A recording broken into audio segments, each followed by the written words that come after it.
to another edition of the Two Man Weave podcast. As always, I'm your host, Dan Chiavetta. Joining me tonight, all the way from Alaska, one of the brightest guys I know, John Fontanelli, man. Thank you for making time out of your busy shoot schedule to talk to us.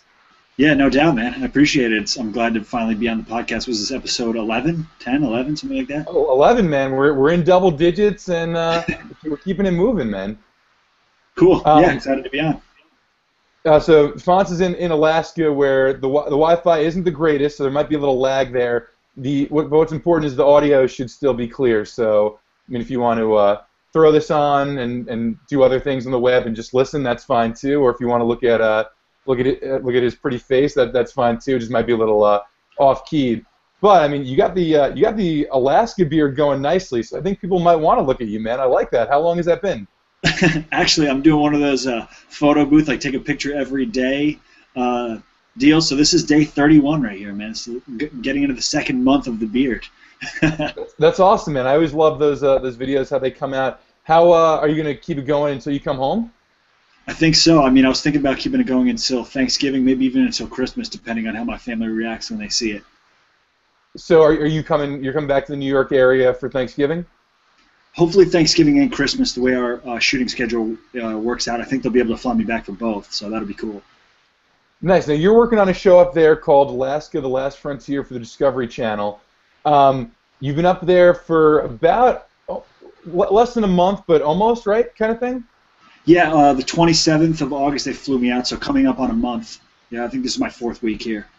Now, what's it been like? I mean, I know there's a lot to talk about. It's an area of the country that I would love to see, but not too familiar firsthand. I mean, obviously, it's going to be incredibly different, but what are just kind of some day-to-day things that are completely different than your life in LA? Well, it's totally different than my life in LA. I don't do a lot of driving, whereas in LA I spend half the day in my car, it seems like. It's honestly, it reminds me a lot of home. Growing up in upstate New York, it feels a lot like one of the lake towns that you'd see, kind of in the upstate New York area, which is great. It's really comforting to be somewhere where it's very lush and green in the autumn. Seafood is excellent.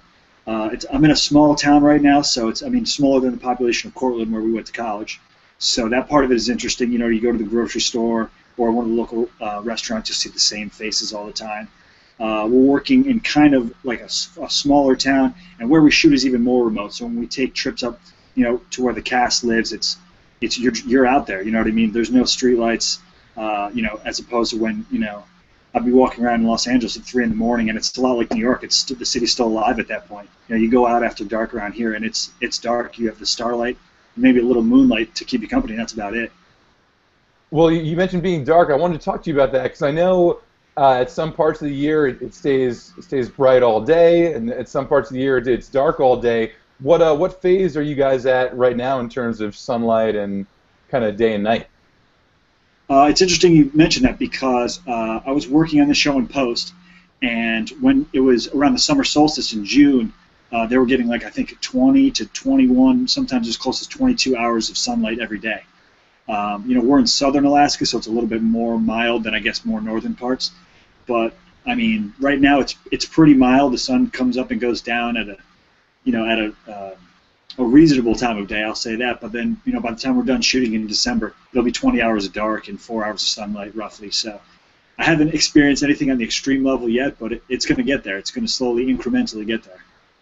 Now that's got to be tough. I would imagine it'd be tough sleeping with just the extreme sunlight. Like I don't know if I'd almost rather prefer all dark, but anyway, you mentioned how you're doing a lot of pro-production work for the show. What's kind of the craziest? I guess animal would probably be the most crazy thing, but what's kind of the coolest thing you've seen either both in person and in some of the video, without giving away too many spoilers? But what are you seeing up there? Yeah, well, I'll start by talking about the footage. I mean, we brought back some really cool stuff. I can't really touch on anything too specific, but I mean, we're out here in the wilderness. It's very wild, and you'll see every wild animal you'd expect to see in Alaska. We pretty much show on camera at some point this season.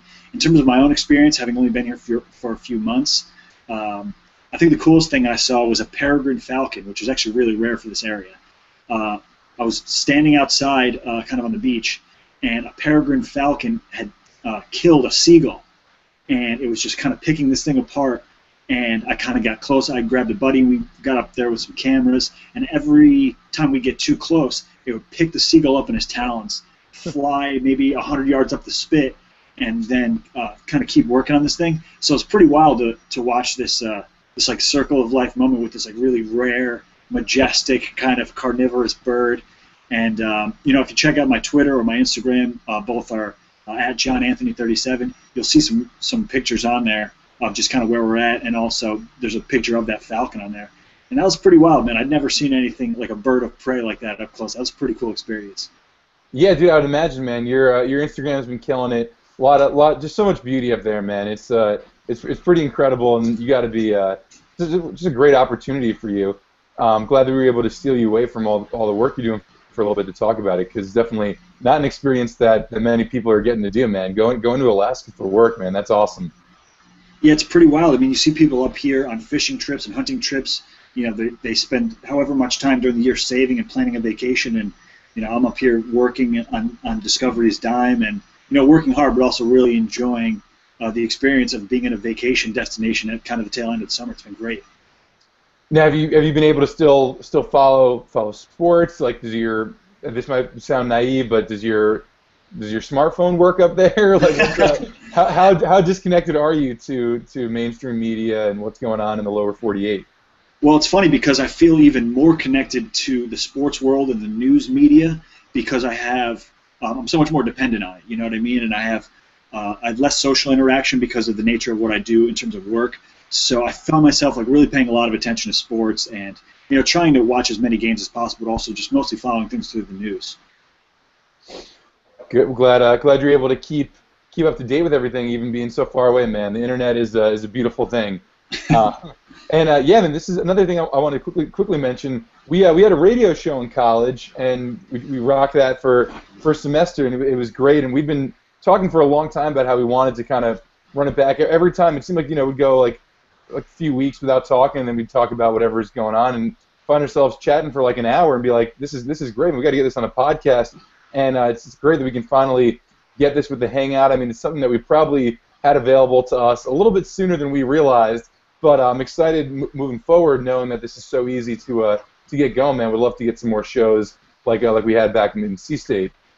Absolutely. I mean, it's the freedom that we had at Cortland was we could do long talk sets, and that's our conversations over the phone have felt like real deep dive radio conversations. So it's cool. You're right. It's been a long time coming that we've finally been able to get to do this on air. Yes, I'm excited for that. But sticking with going back to the theme of reality, I know I just went off topic there for a little bit. So talk a little bit about who does your show follow? So it's The Last Frontier. There's would you call them nomadic people up there that kind of have just been there for a long time doing their own thing in the middle of nowhere? Like how else would you describe these people that you're shooting? Yeah, it's interesting. The phrase they use is homesteaders. The long story, the short version of a long story is that there's a guy named Yule Kilcher who immigrated from Switzerland during Hitler's occupation of Europe. He migrated here, I guess, in the 40s and set up a homestead, which was like, I guess, kind of the last wave of European occupation of North America, basically. And so for the last 70 years, he's built this homestead, and we follow his kids and his grandkids as they carry on this way of life of hunting and fishing, life on the homestead in terms of gardening and farming techniques and things that they kind of have kept the old ways alive of building their own tools and their own log cabins and their homes. So it's really interesting to see these people who live in an area. I guess they're American citizens, so to speak. They live in the United States, but they kind of have carried on this like more wilderness homesteader kind of lifestyle. That's awesome that kind of bring their story to light.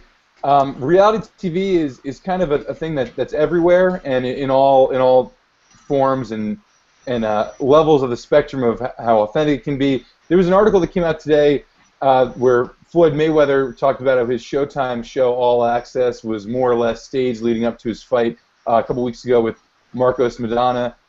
Definitely butchered that last name. But basically he kind of said that some of the things that they did were kind of just heavily edited to kind of drive up the demand for the pay-per-view. There was this thing called a dog fight where kind of kind of showed two fighters kind of sparring to the death, not really, but way longer than any normal fight would get to go on. There was like a 31-minute spar session that didn't last for 31 minutes, and some weed use too, although I don't really understand where that comes into play. Now, talk a little bit. You have a lot of Hollywood ties. You consume a lot of shows, and know a lot of people who work on it. Just kind of what's it like with reality? Is it real? Explain the spectrum there, and explain how you can get, just because some things like Mayweather's show, just because it might have been staged, that might have made it for better viewing, and entertainment at the end of the day is what people are looking for. So just talk a little bit about that element of reality TV. Yeah, I mean, that's an interesting point that you bring up about just the entertainment side of things. And I mean, I feel fortunate. I work for Discovery. I've been with them for a few years, and I feel fortunate to have worked on projects led by people who believe in the actuality of reality TV, that really are true to the nonfiction elements of that medium, which I think is important. But I don't think it's exclusively necessary. There are some shows that are, what we call soft scripted. Not to name any shows or out any of the people that I've worked with or worked for or whatever, but there are people who have other intentions about what reality television should be. And the backbone to me of all of it is just storytelling. If you're telling a good story and you're entertaining people, and you're not too, what's the word I'm looking for? You're not lying too much about your intentions, so to speak. I think that ultimately the audience will take the ride with you wherever you want to go. Now, for a show like that where you're talking about someone who is claiming to tell a story of what's actually happening in their life, that to me is a little bit misleading, and it's discouraging to hear about that, especially with sports, because we're used to sports being the most true, live, non-fiction content out there. It's the original reality TV as far as I'm concerned. And so it's kind of messed up. It's like I feel like with a guy like Mayweather, you could probably tell interesting enough stories without having to script things or soft script things. But I've also heard of things where, your example you're talking about with the fight that didn't last 31 minutes. There are also instances I've seen where things happen off camera and they want to recreate those for camera. So to say that it didn't happen then doesn't mean that it never happens or that he's never taken part in something like that. It's just you need to get the coverage of it. And, I'm not one of those reality TV purists, but that's the stuff I like to work on, and the stuff I like to watch is the most authentic nonfiction content. You know what I mean? Me too. I'm a big fan of many shows. One in particular is the Real World Challenge, and I don't know if I want to see behind that door, because if I ever were to find out that maybe some of the things were not as they seem, it might really break my heart. So I'll just leave that as real to me. Damn it, like that wrestler guy. Well, it's funny. Like, there's certain things where a lot of people. The one thing you can say about reality TV is most of the people on there are not paid actors. So if you see people screaming at each other, you see people crying, you see people fist fighting, most of the time you can tell the difference when that stuff is real or not real, because they're not it's not Al Pacino and Julia Roberts out there. You're taking regular people off the street, you're putting them in real situations most of the time. And so the authenticity, I think, is more visible, and we're of a generation where we grew up with the Real World and Survivor and shows that were kind of responsible for the growth of reality TV, and I think our tastes are a little bit more refined, just as not only a generation, but the way society is now, having seen 25 years of reality television, to be able to kind of tell the difference most of the time. At least, maybe it's different for me because I've seen that behind the curtain, but I feel like most people kind of speak the language of reality TV and can kind of feel those beats coming of what's real and what's not. Yeah. Now, one show that came back for a reboot a couple of years ago, and it really left a sour taste in my mouth. It just didn't seem at all like when it first did. Like, I don't know if you followed the Fear Factor comeback or were a fan originally, but when the show first aired, I was a huge fan. I mean, it was entertaining, but when it came back a couple years ago, it was pretty about as obvious as you can get that the people on the show were actors, and the dialogue did not seem natural. The interaction between the characters didn't seem natural, and I mean, I think it kind of showed. It only lasted a few episodes. And I don't know. I don't know if did you watch that show or no? I did. I watched the original. When it kind of first took the country by storm, and it was all these extreme challenges and weird things that people were eating, and it was like a really fascinating show. And I think that's another interesting point that you bring up is when you have a kind of a test season, so to speak, to kind of gauge. it's easy to see when the budget goes up and a show becomes more polished and the reality elements of it are scaled back, and you see something becoming less authentic. Sometimes when you first are introduced to a set of characters or a show, you can't really tell, but for a show that goes multiple seasons and you see it become more, the elements of it become more scripted or overproduced, I think that's an easy way for a show to lose an audience is to let the amount of attention kind of raise the budget of the show and raise the expectations of the people creating it to where they scale back the reality and the authenticity, which is the reason people pay attention to the show in the first place. And I think the perfect example of what you just said is the Jersey Shore. How the first season of that show was, I mean, we were all watching it. It was one of, I started my website the same month that show debuted, and I used to write recaps of the episodes, and I enjoyed it. And the dialogue was just outrageous and real, and Snooki got punched by a Cortland alum. Like these things actually happened, and then as their celebrity grew, it just, it was just had an inverse relationship with the quality and popularity. Like as the show got more popular, the dialogue got more scripted, and the plot lines and the fights and everything. It's just I think you really hit the nail on the head right there. Yeah, and I think your criticism of it is fair, and I think on the other side of the coin there are people who don't really care because they love the characters so much, they love the format of the show so much that they will follow those characters to hell no matter what they do, no matter what seemingly inauthentic storylines come up. I think the biggest thing that you learn from any type of storytelling is that characters drive it. And when you have characters that are that good, you really can get away with a lot.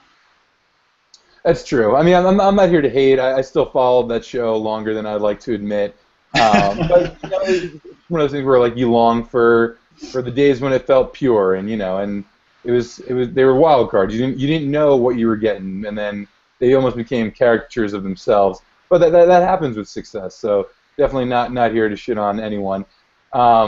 Switching gears to another thing that we consume on television, we can talk a little baseball. It's something that we've both scaled back on in our older years, but with one of your personal heroes hanging up his cleats after this weekend, I think it definitely is worth mentioning and kind of talking a little bit about. You want to talk a little bit about how you kind of followed Jeter's career and what it means that it's all coming to an end for you? Yeah, it's interesting that you bring that up. I have I got to show this off here. I have the Derek Jeter Respect T-shirt on. I got this as a birthday present. Big shout out to my sister Francesca. Nice. But when the Gatorade commercial came out, I know you and Gary touched on it on the podcast last week. Just kind of how that kind of took the country by storm. Everyone was just captivated by this really well-produced commercial. And as someone who grew up in upstate New York, huge Derek Jeter fan, huge Yankee fan, I think baseball meant something different to our generation at the start of Jeter's career than it does now. And if you look at Jeter's career as kind of an arc, 18-year arc of what baseball was, it's really interesting to see kind of what it is now. I mean, now that Derek Jeter's retiring as a Yankee fan, I know, I was talking to my dad about it this week about just how there's so much less to look forward to as a Yankee fan, but also as a baseball fan.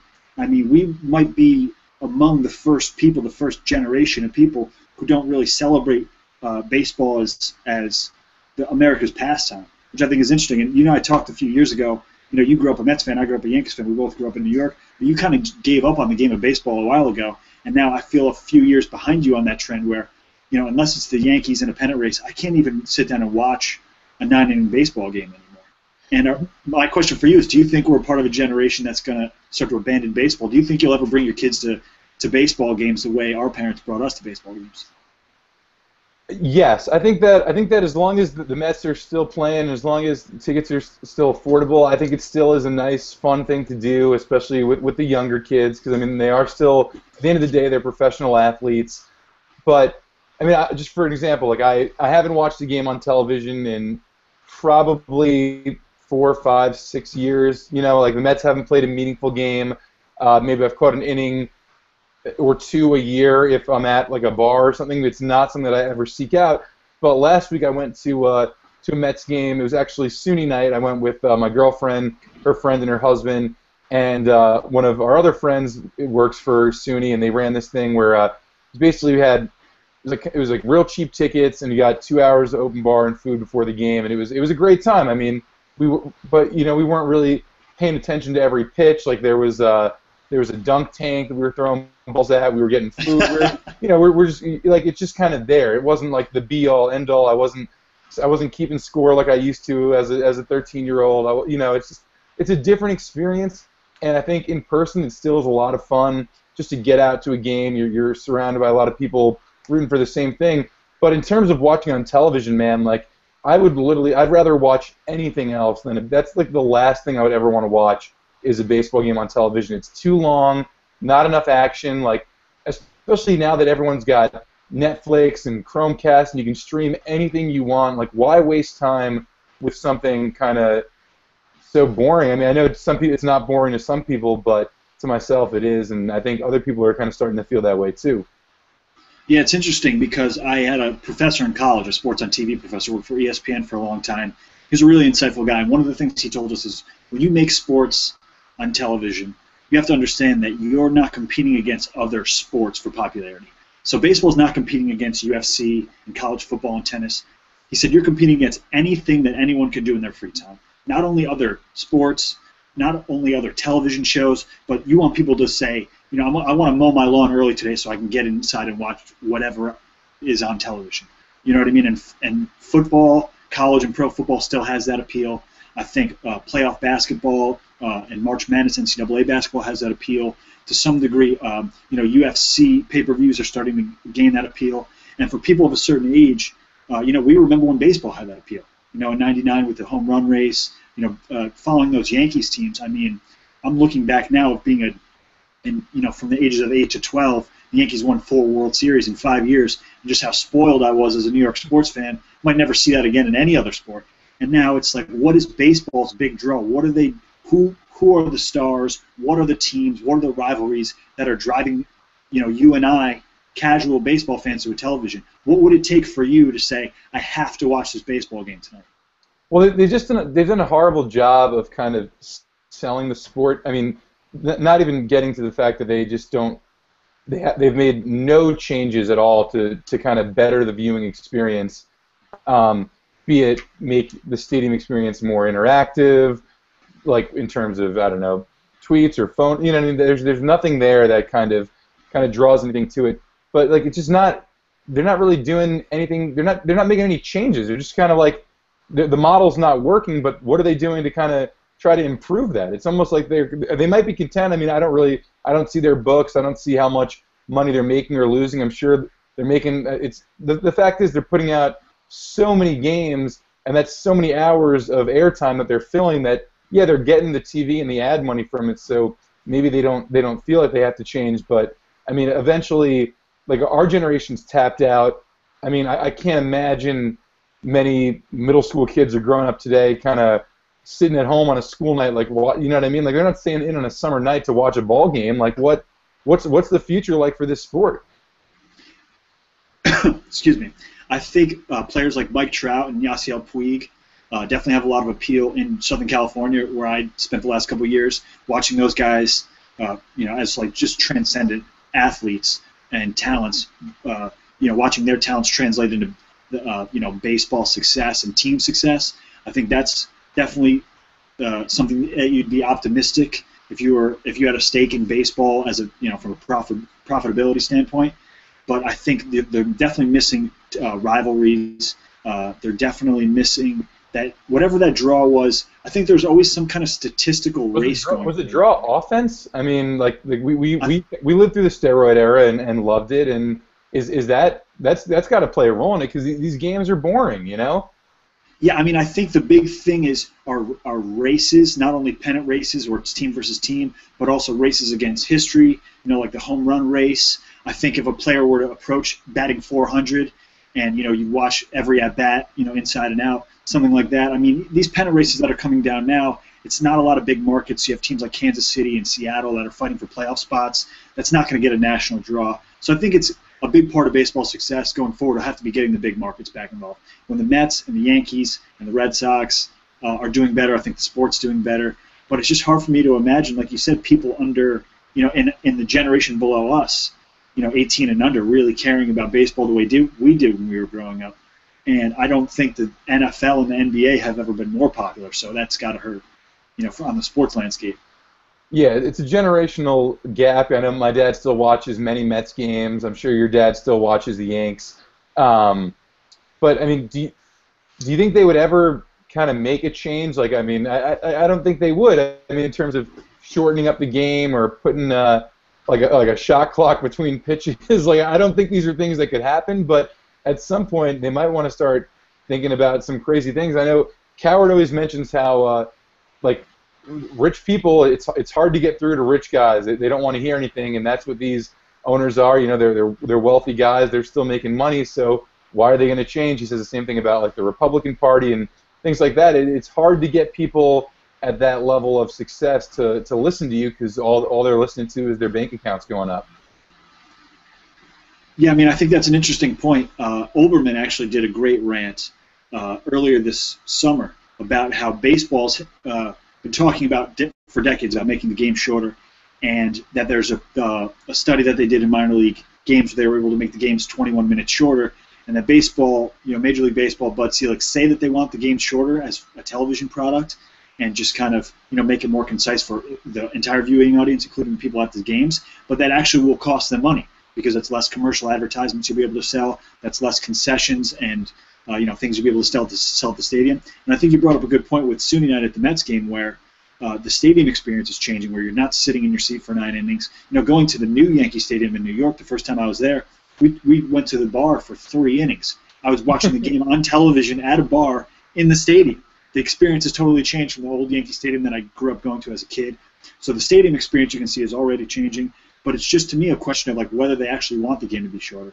And I think it'll take this baby boomer generation that, our parents' generation and even a little bit older, kind of their money going away, so to speak, in the next 25 years for baseball to really have to take a hard look at what changes they're going to need to make in order to stay relevant. Otherwise, they're going to turn into, people always talk about how popular horse racing and boxing used to be in this country, and now those are turned into niche sports. I mean, baseball as a team sport could go in that direction, pretty easily. The one thing that always comes up to me is contraction. You get rid of some of the smaller teams, and baseball is a sport that's already built on the cash cows of the bigger, more popular, historically great teams anyway. So I think that's something to look for in the next 30 years is to watch the leagues, get smaller. That would raise the talent pool.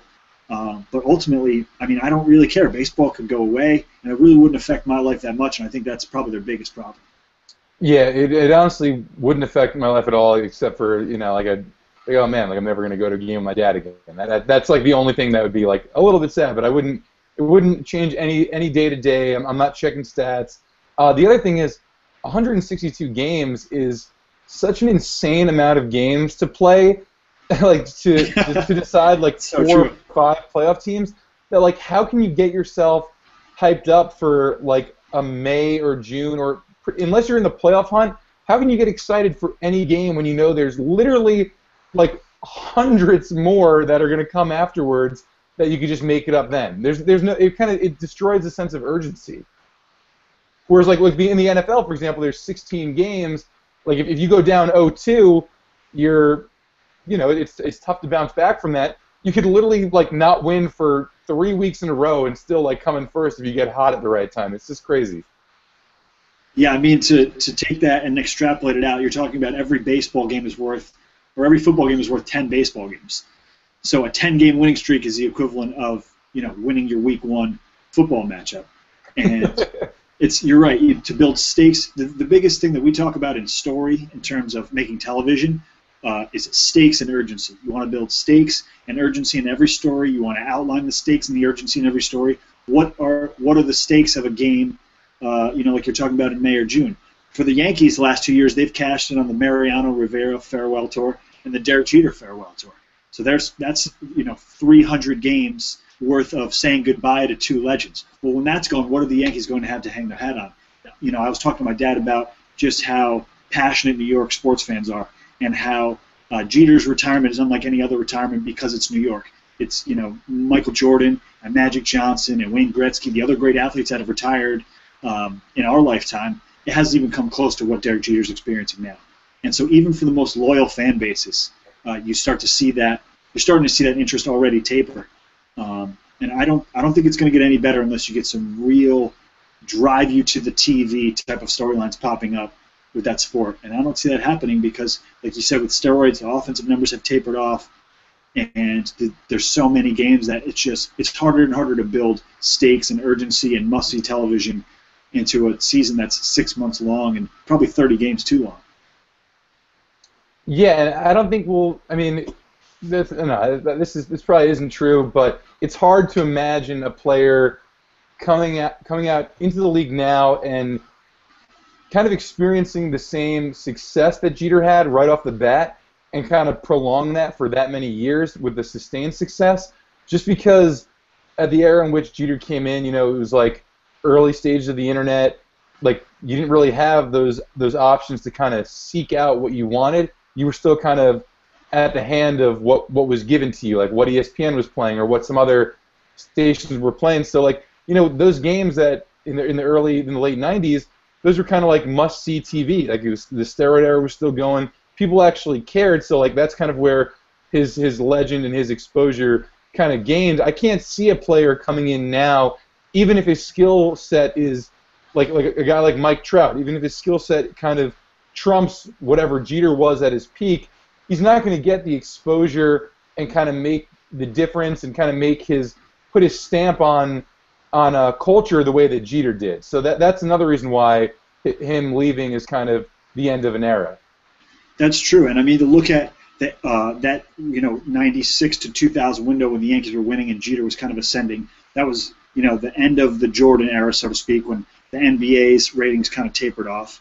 The NFL certainly wasn't the monster that it is today. It was the end of the Wayne Gretzky era of hockey, which led to just so much embarrassment for hockey. And so that not only is the sports landscape totally changed, but like you said, the social aspect has changed, where there's so many other options and so many other things to draw our attention that to have a transcendent athlete in the New York sports market, win the Rookie of the Year, win 4 titles in his first 5 seasons, it was just a perfect storm. Along with the steroid era, all the home runs being hit, the home run race, it was just really. I think we're going to look back at that era of baseball the same way we looked at like the early '90s of heavyweight boxing, where what seemed like a little bit of a dip might turn into just a permanent decline in the quality of the product. Yeah, I wouldn't be surprised. Kind of moving along to a sport that we alluded to before, that's kind of on top of the world right now. Football, the NFL in particular, right now it's a juggernaut. It's everything. It's all encompassing. It's the #1 television show and sport in the world, which is pretty impossible to do. They're dominating 2 markets. Had a few, I don't know if scares, hiccups, black eyes, for lack of a better word, in the last couple weeks. Man, a lot of legal issues turning heads and making headlines. What do you make about all these various abuse cases and the way these players or a select handful are kind of acting? It's kind of disheartening. I know it's not everyone, but it's one of those things where a few bad apples really is kind of painting a picture for or a narrative for the rest of the league. I mean, it's interesting. It brings up a lot, I think, of interesting talking points about the NFL. Peter King called it the worst week in the history of the NFL. And that guy's a historian, to match the level of any historian in terms of that game. And so coming from him, that means a lot. I think in terms of just all the things happening at once, it seemed like all the coverage just, things like the Ray McDonald and Greg Hardy cases a couple years ago would have been swept under the rug. I heard someone a couple weeks ago, I think it was Ryan Russillo, bring up the Terrell Suggs incident a couple years ago. No one really paid attention to that story when it happened, but if you go back into December 2012 archives and read the stories coming out about Terrell Suggs, I mean, if that happened today, that guy would be totally vilified. But the Ray Rice video changed everything, and it really kind of turned a mirror on society in terms of how much, legally and socially, how much we hold people accountable for domestic violence. And then obviously Adrian Peterson with the child abuse issue. It's a separate issue, but it feels kind of similar because you have these guys who are paid to do something so brutal and so violent. They're the modern gladiators. We celebrate these guys, yet when these violent and brutal habits carry over off the field, it really frightens people.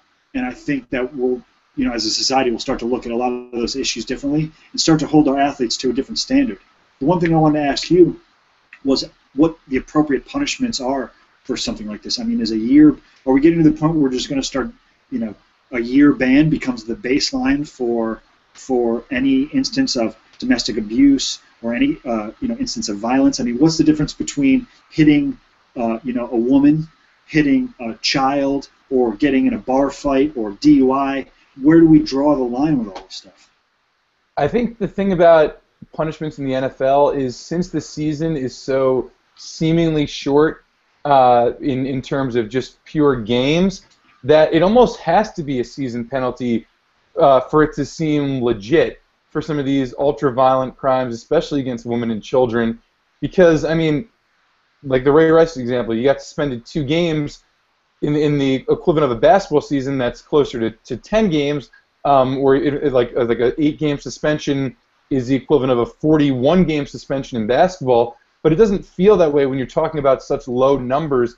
So in order to kind of make a statement and make it seem like you're not just brushing it under the rug, you gotta cunt these guys hard. There needs to be kind of no leniency with this, man, because it's, especially like you said, man, video changes everything. We're living in a different world now, constant surveillance, and it's good. You know what I mean? I kind of have changed my thoughts on it. At sometimes, like around post 9/11, it was Big Brother, like this is scary. But now it's like it's kind of like a system of checks and balances. Like if you're not hitting people or doing bad things, like there's nothing to like. Sure, obviously you want some place where you can feel safe and not feel like you're watched. But if you're out in public and you're beating people up, like I think it's a good thing that you're getting caught on camera doing this. And I think we'll start to see the punishments match the crime. I don't think Peterson or Rice will play again this year, and I think that's the right call. It's going to be interesting to see moving forward if we'll always see as big a reaction as we have these last couple weeks. I'd like to think that we will, but you never know, man. The society and media and the fans, we like to pick and choose our battles and the hot button topics of the week, and this month seems to be completely focused on domestic violence. But I hope the awareness stays up, and I hope maybe the NFL can save face by dedicating a month to domestic violence awareness, the same way they do to breast cancer. Do something to give back and kind of make themselves get the egg off their face, and just continue to punish these guys hard, because there's a lot of guys who got off easy in the past, and they got a lot of making up to do. Absolutely. I think that we're going to start to look at a lot of social issues in terms of violence totally differently, as it pertains to sports, as it pertains to everything, because, it was in America's Living Room a couple weeks ago of a guy, who's so muscular, carved out of stone, basically, punched his girlfriend in the face, point blank. And I'd never seen an image like that. I don't think a lot of people had seen an image like that, especially for younger generations, people having to explain what that meant to their kids and the gravity of that issue. I think it totally changed society, the landscape of a lot of different social issues. And I agree with you. I think a year is probably fair. It's interesting to me because I watched Roger Goodell's entire press conference last week, which a lot of people were really underwhelmed by and gave people even more ammunition towards Goodell. And, I agree with a lot of that. I think it was a total joke, and we can go into that maybe on a different level. But the one thing he said that I thought was, interesting and well thought out was that playing in the NFL, being an NFL employee, that is a privilege. It's not a right. And, if you think about Adrian Peterson being suspended for a season, the way you'd think of someone getting, missing a year salary or a year of work, it's not the same, because these guys are in the public eye. They are public figures, and they should be held to a higher standard. And the idea of these guys who, their job is such a brutal, violent profession. You had that guy War Machine, the UFC fighter. Did you hear about this guy who beat up his girlfriend? Oh yeah, that was Christy Mack, the porn actress. We were on vacation when that story happened, and a buddy of mine he would wake up every day and check TMZ. He really followed that story closely. That was horrific. Some of those testimonies and the pictures, my God, dude, that was awful. I mean, if you take a big step back and you look at all of these issues kind of, on a compendium in terms of the common ingredient, what you have is young guys who have a job that requires them to be so pumped up with adrenaline and have so much testosterone in their blood all the time, and are constantly lifting weights and taking all this stuff and putting it into their bodies legally, illegally, whatever.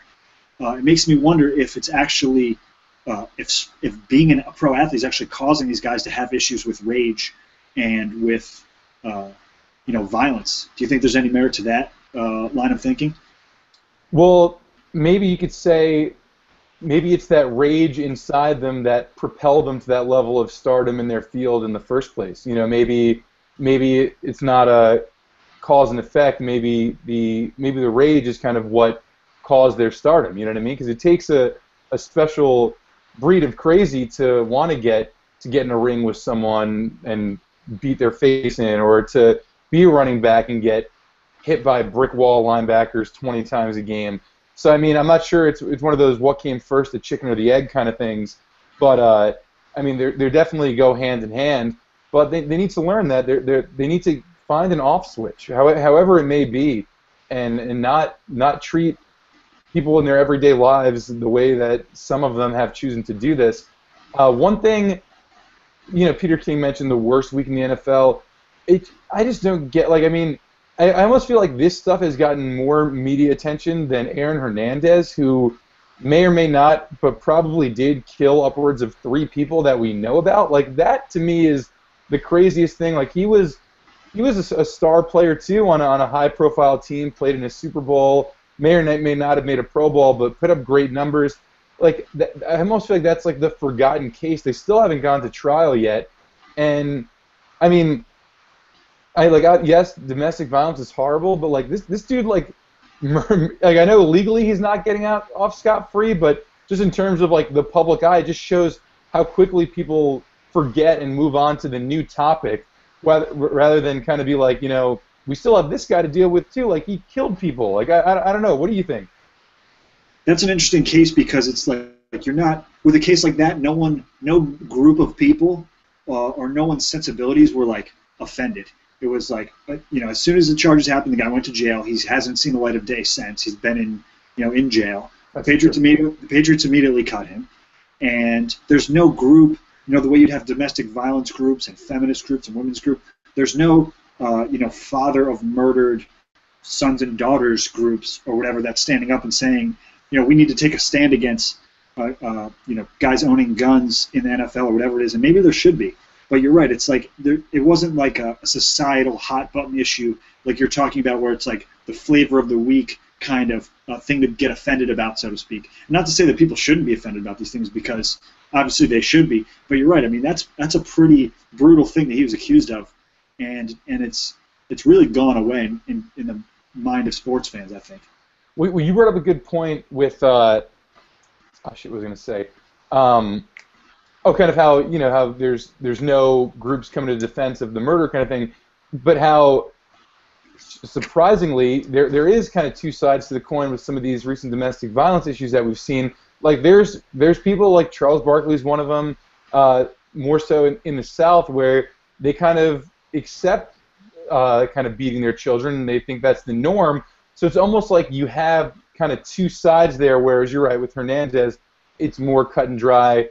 He's wrong. He's in jail. There's no one kind of defending his actions. Whereas in both cases, like there was that Thursday night game when the Ravens played the Steelers, the Thursday after they cut Rice, there were still like a big number of fans there rocking 27 jerseys, like chanting "We want Ray." Like there was none of that for Hernandez. So in that regard, I can see how this is kind of a better story per se, just because you get more takes on it. So yes, that's definitely true. Absolutely, and I mean, I heard some of what Barkley said, but I thought the most interesting point that I heard throughout all of the Adrian Peterson discussions came from Chris Carter, the former Viking, who's also, and his story was kind of unique the way he framed it, because he said, my mother raised us. I think he was like one of like 7 kids. My mother raised us on our own, and she hit us.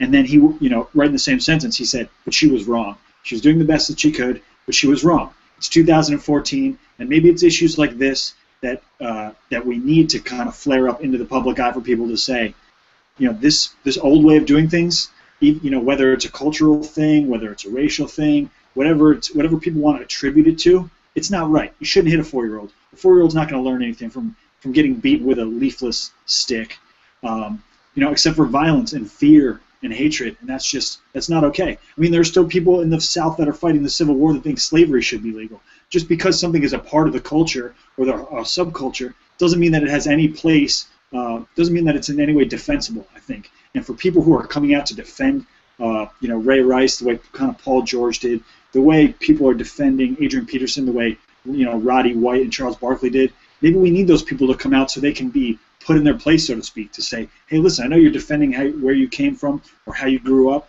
We saw something similar with the Michael Vick thing, where people were trying to give Michael Vick the benefit of the doubt because dog fighting has like a cultural kind of significance that we don't understand being from New York.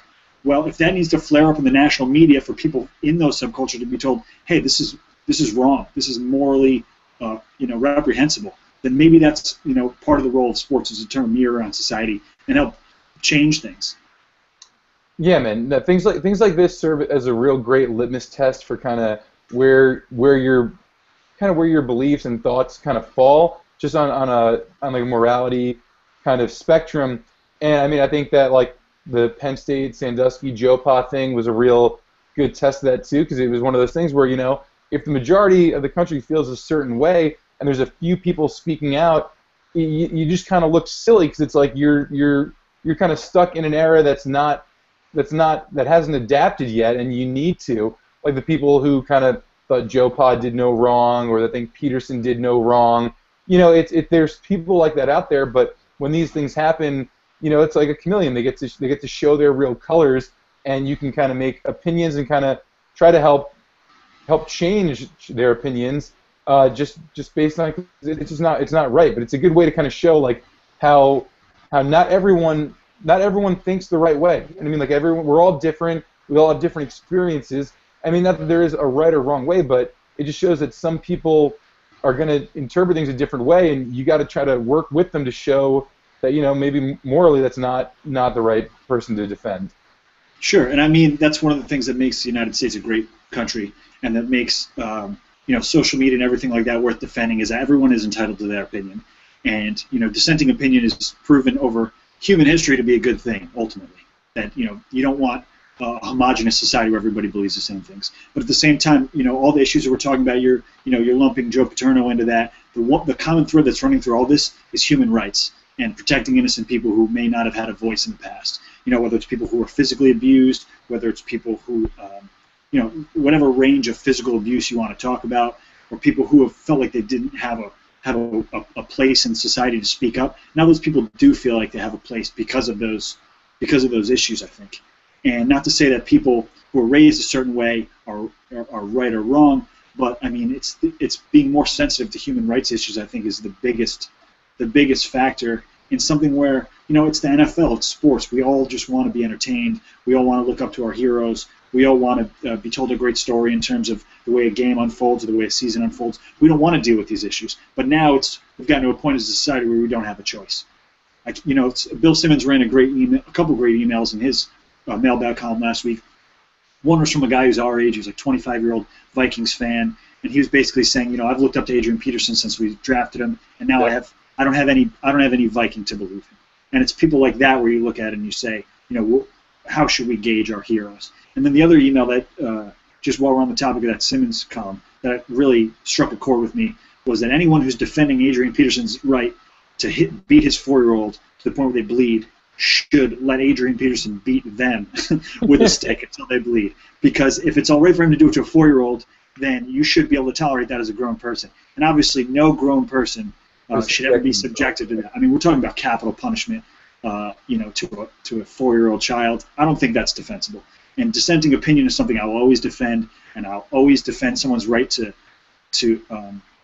disagree with me. No matter to whatever level I disagree with them. But it's hard. It's becoming harder to defend the right to beat a 4-year-old. I mean, that's just something that I think in our lifetime I hope to see kind of removed from the culture. Yeah, I agree, man. I mentioned this on the podcast last week. The stories and the text and the images that it struck me more than the Rice thing. Not to say that the Rice thing isn't obviously it's indefensible. It's horrific in its own right.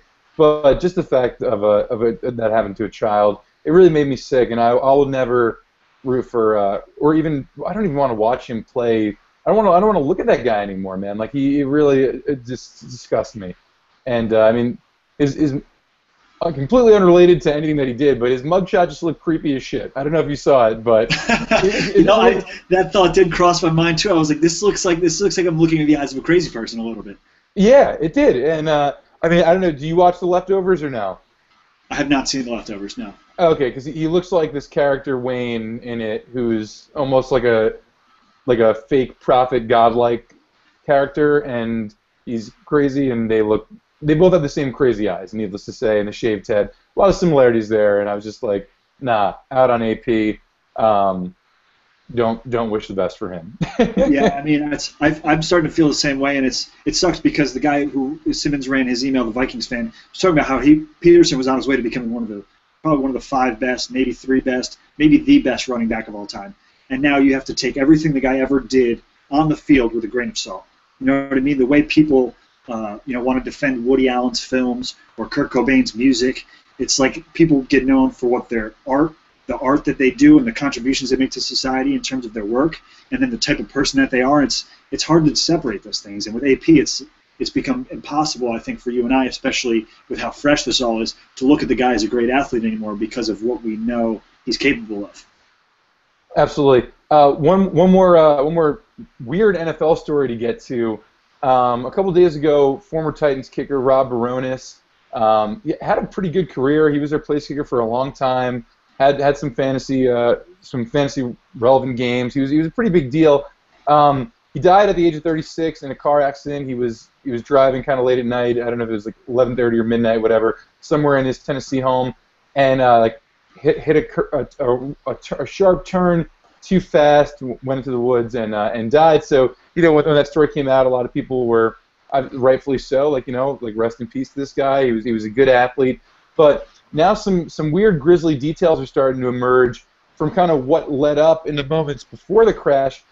First, there was a woman who called 911. She was in the car behind him when the accident happened. Her husband ran and tried to save him to no avail. She called 911, but she mentioned that he was either crazy or on drugs or whatever, because I guess prior to the accident, he had tried to rear end them, was honking at them, and just kind of generally acting like a crazy person, like scaring them to the point where they pulled over so he could pass them. So that happened. So that's one person's account of it. Then another report. This is all coming out of the Tennessean. It's a newspaper down there. 4 college-age kids said that prior to that woman's interaction with Bironas, they had their own interaction with him where he tried to sideswipe them off the road, missed them by like a foot, and yelled out the window, "I'm going to kill everybody in your effing vehicle." It's weird. And then you also have comments from the wife saying he hadn't been drinking that night. He went to bed sober at 10:30, and she left, and when she went back in, he wasn't there. There's a lot of things that could happen. It's all speculation. We have no idea, but one theory that I saw getting floated around on the internet that would be interesting, possibly a bad Ambien experience. I mean, that's a sleeping pill that's been known to have some adverse effects on people, including sleepwalking and sleep eating and just doing things that you're not aware of. I'm not here to make excuses or point fingers. I just think it's a really interesting and bizarre kind of series of events. Tragic too, but bizarre nonetheless. Yeah, I mean, as you were going through all that, I was wondering what you were going to ultimately deduce from all of that information, because it is pretty strange. It sounds like a guy who's basically just on a rampage and had lost his mind. I guess we're going to have to wait for the toxicology report to come back to see, what was in his system and everything like that. But it's definitely one of the stranger stories, definitely one of the stranger sports stories, in a year of strange sports stories. It definitely stands out because he's by all accounts, he seemed like a pretty normal guy. Yeah, and I mean, anytime a football player passes at a young age or in kind of an uncharacteristic, an unnatural death, you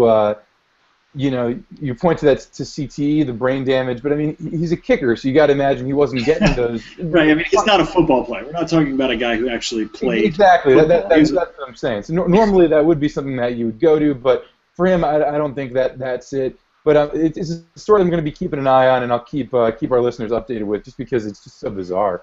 Yeah. I know you tend to be one of those people who latches on to bizarre stories too, so I'm sure if there's more to come, I can count on you for the breaking news. Yeah, I'll be on the Bironas beat. Going a little long, but I wanted to wrap this up with some happy talk, because we got real with it. We touched on some dark things earlier, but that's life and that's sports, and it's all important. But switching over to music, man, two of my favorites, two people who I'm not sure if I'm the one who put you on, but I know I definitely kind of showed them to you just because I enjoyed them. Two artists kind of starting to make it big. We'll start with our girl Niykee Heaton, who I kind of came across a couple of years ago. She had she kind of got some internet fame for some covers she did of some like hardcore rap songs. Like there was like a Chief Keef cover and some Drake medleys that I thought were really good. Obviously, a big appeal was her looks too, no doubt, but still a talented artist nonetheless. Her first album dropped today, and she seems to be everywhere. I know she was on MTV and a couple morning shows and people. So it's cool to see her having some success, and her Instagram account's been pretty cool too. What do you think about that?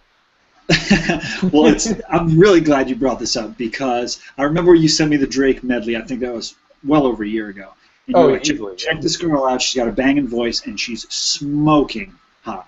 And you were right. I mean, she's a dime. And then so I started to follow her on Instagram, and she's like a must follow. Not only is she a must follow on Instagram, she's like one of those ones where you gotta like check almost every day just to see what new heat she decided to post. I remember at one point you called her your internet girlfriend, which I can understand. I mean, you definitely called dibs. Of all the people I know, you were on her, on her social media train first. But I mean, dude, some of the pictures she's putting up are like Maxim cover photo worthy pictures. I mean, I don't know anything about her music other than a couple medleys, but I'm paying a lot of attention to her career regardless. Yeah, it's pretty unbelievable. I mean, long gone are the days when I could even say that, drop that internet girlfriend line with a straight face, because now she has almost 700,000 followers on Instagram, and you see some of like these thirsty dudes out there just writing like the most like vile stuff. So I've kind of taken a step back on that. Now I just kind of appreciate it for what it is.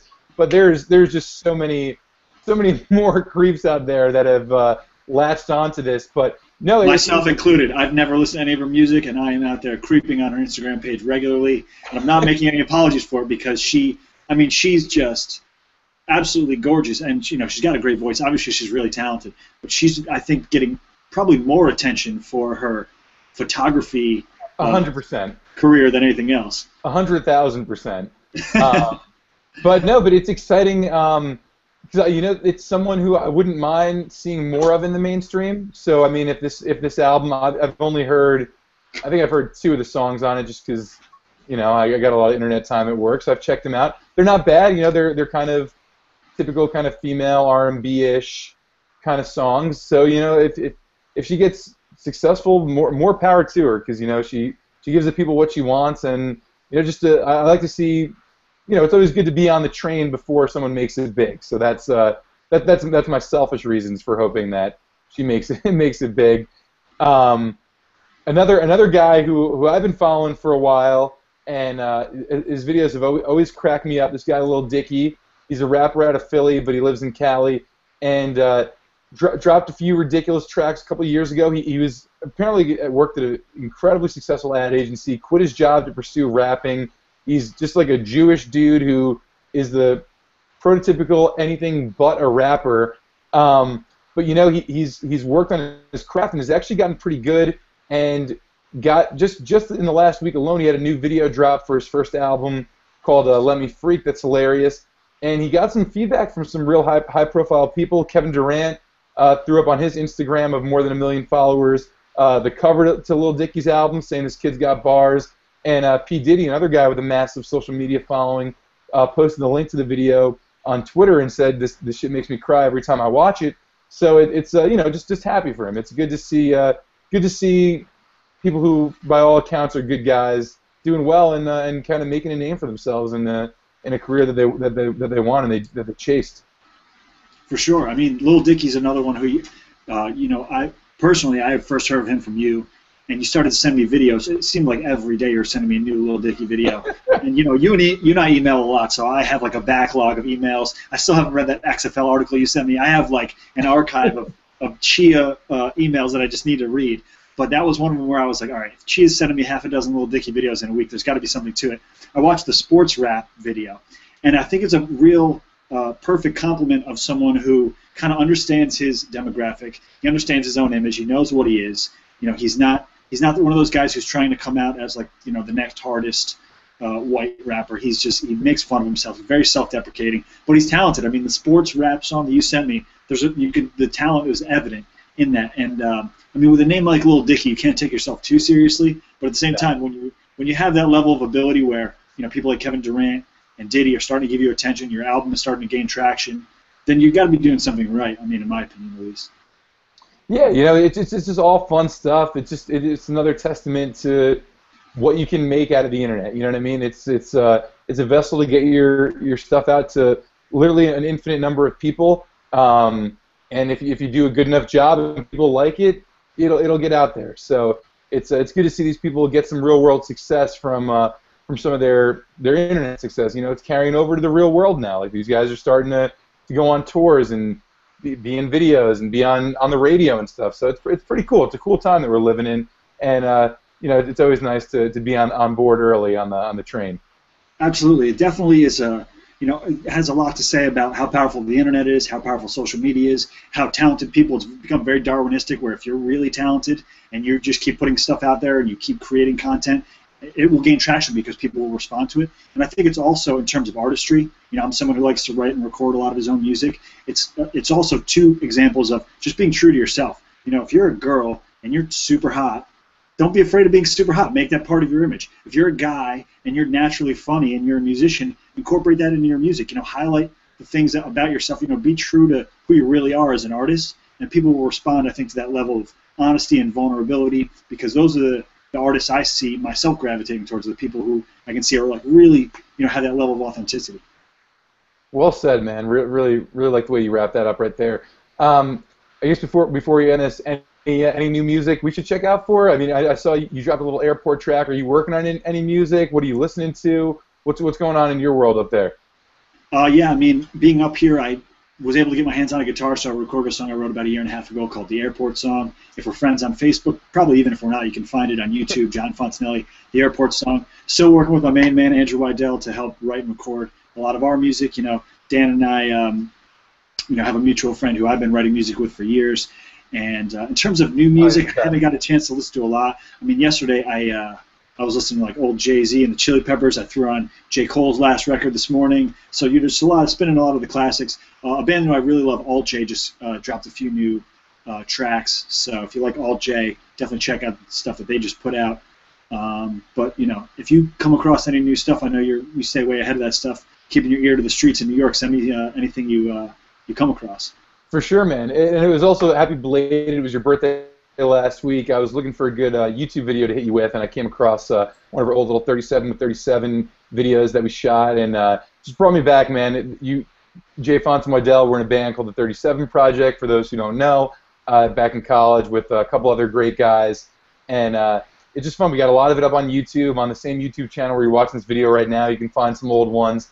They have their old one there, and it was just great, man. I was listening to like Destiny. You guys had some great tracks. And I was actually thinking, man, like you guys, like maybe a little my wedding someday, a little after party. You guys are gonna have to plug in the guitars and get some songs going. So I think that might be the reunion show.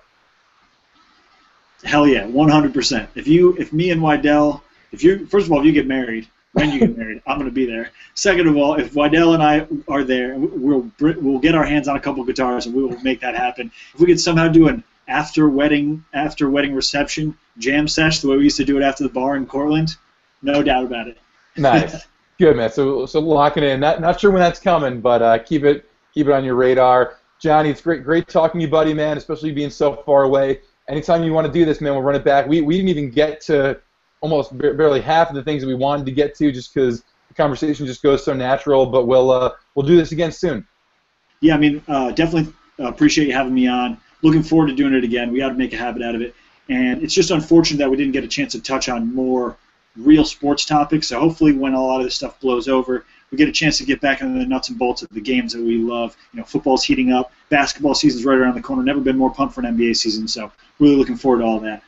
I agree, but talking to you, I almost enjoy these kind of talks more, just because it's more, you got to think bigger picture, and it's not just numbers and recaps and previews. It's more opinions and more just kind of deep thoughts. So it's a best of both worlds situation. We'll definitely dive more into the nuts and bolts next time, and hopefully that'll be sooner than later. Give us your Twitter again, where we can find you.